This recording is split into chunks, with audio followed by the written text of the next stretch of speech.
when I tell you to do this.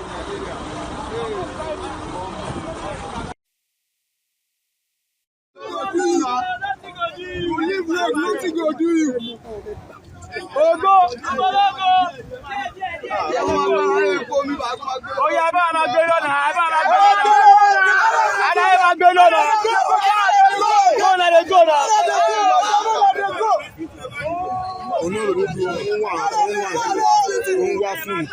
Bros, what did they find?